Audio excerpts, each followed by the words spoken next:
உன் வாழ்க்கையில் ஒரு நாள் கூட உன்னை யாரும் மதிக்கலன்னு நீ ஃபீல் பண்ணிருக்கியா? நீ நல்லவனா இருந்தும் உன்னை தவறா புரிஞ்சுக்கிட்டாங்களா? உன் குடும்பத்துல உன் வார்த்தைக்கு மதிப்பு இல்லாம போயிருச்சா? நண்பர்கள் உன்னை அவாய்ட் பண்றாங்களா?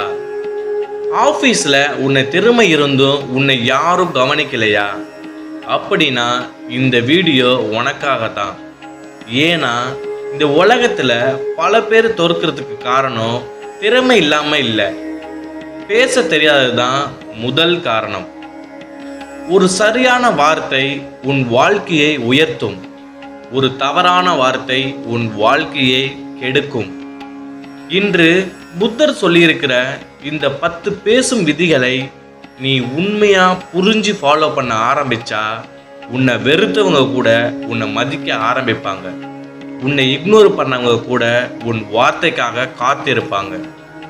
உன் வாழ்க்கையிலேயே ஒரு புதிய மாற்றம் ஆரம்பமாகும். ஸோ வீடியோவை ஸ்கிப் பண்ணாமல் முழுவதுமாக பாருங்க. ஏன்னா இதில் கொடுத்துருக்கிற இந்த 10 விதிகளை நீங்கள் ஃபாலோ பண்ணினா உங்கள் வாழ்க்கையே மாற்றக்கூடிய நேரமாக இந்த வீடியோ இருக்கலாம். Welcome to Arjun studio. இந்த உலகத்தில் பல பேருக்கு திறமை இருக்கும், அறிவு இருக்கும், உழைப்பு இருக்கும். ஆனால் அவர்களால் வாழ்க்கையில் உயர முடியாத ஒரு காரணம் மட்டும் இருக்கும். அதுதான் பேச தெரியாதது. தவறான வார்த்தைகள், தவறான நேரம், தவறான குரல், இதெல்லாம் ஒரு மனிதனின் வாழ்க்கையை மெதுவாக உடைக்க ஆரம்பிக்கும். புத்தர் ஒரு முறை சொன்னார், ஒரு வாளால் ஏற்படும் காயம் ஆறும், ஆனால் வார்த்தையால் ஏற்படும் காயம் பல வருடங்கள் மனதில் வாழும் என்று. அதனால்தான் பேசும் கலை என்பது ஒரு சாதாரண திறமை இல்லை, அது மனிதரை வெற்றிக்கு கொண்டு செல்லும் ஒரு மறைமுக சக்தி. இன்று பல குடும்பங்கள் உடைந்து போவது, நண்பர்கள் பிரிவது, காதல் தோல்வி அடைவது, அலுவலகத்தில் மதிப்பு இல்லாமல் போவது, இதற்கெல்லாம் காரணம் பேசும் முறையில் இருக்கும் தவறுகள்தான். சிலர் உண்மையை பேசுவார்கள், ஆனால் அதில் அன்பு இருக்காது. சிலர் கோபத்தில் பேசுவார்கள், பின்னர் 1000 முறை வருந்துவார்கள். சிலர் அமைதியாக இருப்பார்கள், ஆனால் தேவையான இடத்தில் பேசாததால் வாழ்க்கை அவர்களை மறந்துவிடும். அதனால்தான் புத்தர் சொல்லிய இந்த 10 விதிகள் உன் வாழ்க்கையை முழுவதுமாக மாற்றும். முதல் விதி, பேசுவதற்கு முன் யோசி. பலர் வாழ்க்கையில் தோல்வி அடைவதற்கான முதல் காரணம் அவர்கள் உணர்ச்சியில் பேசிவிடுவதுதான்.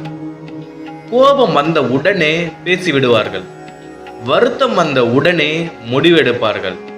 ஆனால் புத்தர் சொன்னார், உன் நாக்கு உன் மனதை விட வேகமாக ஓடக்கூடாது என்று. ஒரு வார்த்தை பேசுவதற்கு முன் அது உண்மையா, அவசியமா, யாரையும் காயப்படுத்துமா என்று யோசிக்க கற்றுக்கொள்.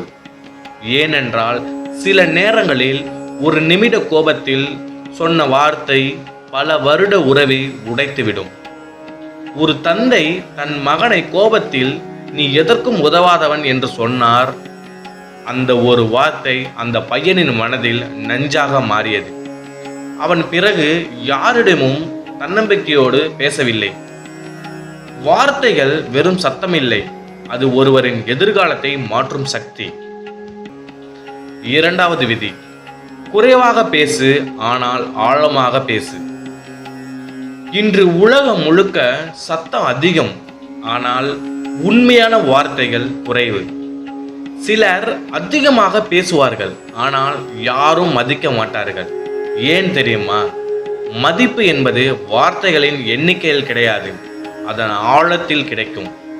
புத்தர் எப்போதும் அமைதியாக இருந்தார், ஆனால் அவர் பேசும் ஒரு வரி 1000 பேரின் வாழ்க்கையை மாற்றியது. நீயும் அப்படிதான் இருக்க வேண்டும். தேவையில்லாத இடத்தில் உன் வாழ்க்கையை எல்லாம் சொல்ல வேண்டாம். எல்லாரிடமும் உன் பலவீனத்தை காட்ட வேண்டாம். அமைதியாக இருப்பவன் பலவீனமானவன் இல்லை, அவன் சரியான நேரத்தில் சரியான வார்த்தையை பயன்படுத்த தெரிந்தவன். மூன்றாவது விதி, கோபத்தில் பேசாதே. ஒரு நாள் புத்தரிடம் ஒருவர் வந்து மிகவும் கோபத்துடன் பேசினார்.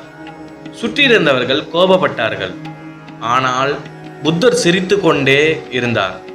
பின்னர் அவர் கேட்டார், ஒருவர் உனக்கு ஒரு பரிசு கொடுத்தால் அதை நீ ஏற்கவில்லை என்றால் அதில் யாரிடமும் இருக்கும்?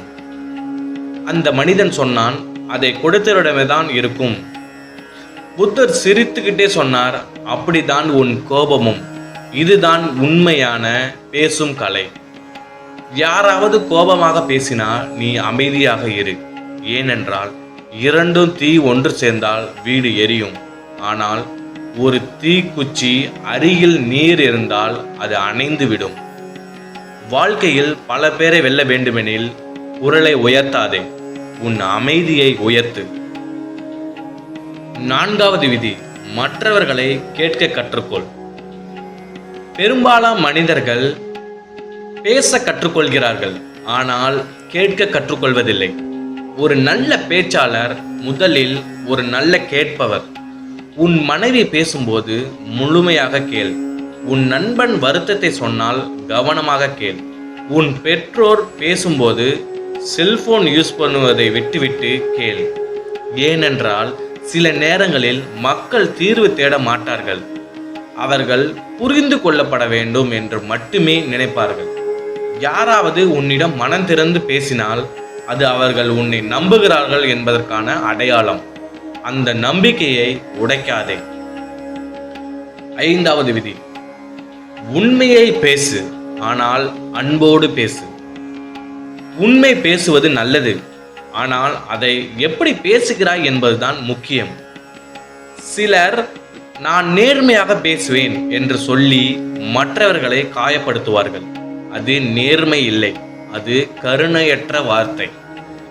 புத்தர் சொன்னார், உண்மை கூட அன்பில்லாமல் பேசப்பட்டால் அது காயமாக மாறும்.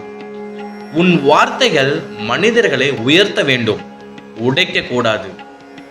ஒரு நல்ல வார்த்தை மனமுடைந்த மனிதனுக்கு மருந்தாக மாறும். 6வது விதி, எல்லோரிடமும் ஒரே மாதிரி பேசாதே. உன் அம்மாவிடம் பேசும் விதமும், உன் நண்பனிடம் பேசும் விதமும், அலுவலக மேலாளரிடம் பேசும் விதமும் வேறுபட வேண்டும். இதுதான் புத்திசாலித்தனம். வாழ்க்கையில் வெற்றி பெறும் மனிதர்கள் வார்த்தைகளை சூழ்நிலைக்கேற்ப பயன்படுத்த தெரிந்தவர்கள் மட்டுமே. சில இடங்களில் மென்மையாக பேச வேண்டும், சில இடங்களில் உறுதியாக பேச வேண்டும், சில இடங்களில் அமைதியாக பதிலாக இருக்க வேண்டும். இதை புரிந்து கொண்ட மனிதன் எந்த இடத்திலும் மதிப்பு பெறுவான். 7வது விதி, பிறரை அவமானப்படுத்தும் வார்த்தைகளை தவிர்க்க வேண்டும். ஒரு மனிதனை உடனே உடைக்க வேண்டுமா? அவனை எல்லாருக்கும் முன்னால் அவமானப்படுத்த வேண்டுமா? இல்லை. அதனால்தான் புத்தர் எப்போதும் யாரையும் இழிவாக பேசவில்லை. ஒரு மனிதனின் தவறை தனியாக சொல்லலாம், ஆனால் அவனை அவமானப்படுத்த கூடாது. இன்று பல உறவுகள் உடைந்து போவது ஈகோ காரணமாக இல்லை, மரியாதை இல்லாத வார்த்தைகள் காரணமாகத்தான். யாராவது உன்னை மதிக்க வேண்டும் என்றால் முதலில் நீ அவர்களை மதிக்க கற்றுக்கொள். 8வது விதி, நம்பிக்கை கொடுக்கும் வார்த்தைகளை மட்டுமே பேசு. இந்த உலகத்தில் ஏற்கனவே பல பேர் மனிதளவில் உடைந்து இருக்கிறார்கள். அவர்களுக்கு இன்னும் பயம் கொடுக்கும் வார்த்தைகளை பேச தேவையில்லை. ஒரு நாள் கூட உன் வார்த்தையால் யாராவது தைரியம் பெற்றால் அந்த நாள் வீணாகாது. நீ முடியும், நான் உன்னுடன் இருக்கிறேன், கவலைப்படாதே. இந்த மாதிரி வார்த்தைகள் சில நேரங்களில் ஒரு மனிதனை உயிரோடு வைத்திருக்கிறது. அதனால்தான் பேசும் கலை என்பது வெறும் தொடர்பு இல்லை, அது உயிர்களை காப்பாற்றும் சக்தி. 9வது விதி, ரகசியத்தை காக்க கற்றுக்கொள். யாராவது உன்னிடம் நம்பிக்கையோடு ஒரு விஷயம் சொன்னால் அதை மற்றவர்களிடம் சொல்லாதே. பேசும் கலையில் மிகப்பெரிய ஒழுக்கம் எதை பேசக்கூடாது என்பதை தெரிந்து கொள்வதுதான். சிலர் எல்லாவற்றையும் பகிர்ந்து பேசுவார்கள், பின்னர் யாரும் அவர்களை நம்ப மாட்டார்கள். வாழ்க்கையில் மதிப்பு பெற வேண்டுமெனில் உன் நாக்குக்கு கட்டுப்பாடு வேண்டும். 10வது விதி, உன் வார்த்தைகள் உன் குணத்தையே காட்டப்பட வேண்டும். ஒரு மனிதனை அறிய அவனை முகத்தை பார்க்க வேண்டியதில்லை, அவன் பேசும் முறையை கேட்டால் போதும். வார்த்தைகள் ஒரு மனிதனின் உள்ளத்தை வெளிப்படுத்தும் கண்ணாடி. நல்ல மனசு இருந்தால் வார்த்தைகளிலும் கருணை இருக்கும். அகம்பாவம் இருந்தால் வார்த்தைகளிலும் விஷம் இருக்கும். அதனால்தான் தினமும் உன் பேச்சை கவனிக்க ஆரம்பி. நீ பேசு ஒவ்வொரு வார்த்தையும் உன் எதிர்காலத்தை கட்டி வருகிறது. இன்று நீ வாழ்க்கையில் எவ்வளவு கஷ்டப்பட்டாலும், மக்கள் உன்னை தவறாக புரிந்து கொண்டாலும், உன்னை அவாய்ட் செய்தாலும், இந்த பேசும் கலையை கற்றுக்கொண்டால் உன் வாழ்க்கை மாற ஆரம்பிக்கும். உன் குடும்பத்தில் அமைதி வரும். நண்பர்கள் உன்னை மதிப்பார்கள். அலுவலகத்தில் உன்னை வார்த்தைக்கு மதிப்பு வரும். உன்னை வெறுத்தவர்கள் கூட ஒரு நாள் உன்னை தேடி வருவார்கள். ஏனென்றால் இந்த உலகத்தில் எல்லோரும் பணத்திற்காக மட்டும் இயங்கவில்லை, மரியாதையோடு பேசும் மனிதர்களை தேடி அலைகிறார்கள். புத்தர் சொன்ன கடைசி உண்மை என்ன தெரியுமா? நீ பேசும் வார்த்தைகள் உன் விதியை எழுதுகிறது. அதனால்தான் இன்று முதல் பேசுவதற்கு முன் யோசி. கோபத்தில் பேசாதே, அன்போடு பேசு, கவனமாக கேள். மனிதர்களின் மனதை காயப்படுத்தாமல் பேச கற்றுக்கொள். இந்த 10 விதிகளை வாழ்க்கையில் உண்மையாக பின்பற்ற ஆரம்பித்தால் உன் வாழ்க்கை மட்டுமில்லை, உன்னை சுற்றியிருக்கும் உலகமே மாற ஆரம்பிக்கும். வாழ்க்கையில் வெற்றி பெறணும்னா முதல்ல உன் வார்த்தைகளை மாற்றணும். ஏன்னா மனிதர்களின் மனசை ஜெயிக்கிற சக்தி உன் பேச்சில் தான் இருக்கு. இன்று இந்த வீடியோவில் புத்தர் சொல்லிய இந்த 10 விதிகளில் ஒரு விதியாவது உண்மையாக ஃபாலோ பண்ண ஆரம்பிச்சா நாளைக்கு உன் வாழ்க்கையை கண்டிப்பாக வேற லெவலுக்கு போகும். இனிமேல் கோபம் உங்களை பேச வைக்கக்கூடாது, ஈகோ உங்களை கட்டுப்படுத்தக்கூடாது, பயம் உங்களை குரலை அடக்கக்கூடாது. உங்கள் வார்த்தைகள் உங்கள் வாழ்க்கையை உருவாக்கணும். ஸோ இப்போ கீழே கமெண்ட் பண்ணுங்க, உங்கள் வாழ்க்கையில் நீங்கள் என்ன சேஞ்ச் பண்ண போறீங்க அப்படின்னு. உங்களை ஓப்பனாக பேச விடாமல் தடுக்கிற பிக்கஸ்ட் ப்ராப்ளம் என்ன, அந்த கமெண்ட்ல சொல்லுங்க. இந்த வீடியோ உங்களுக்கு பவர்ஃபுல்லாக இருந்தால் மறக்காமல் லைக் பண்ணுங்க, ஷேர் பண்ணுங்க, அர்ஜுன் ஸ்டுடியோ சேனலை சப்ஸ்கிரைப் பண்ணுங்க.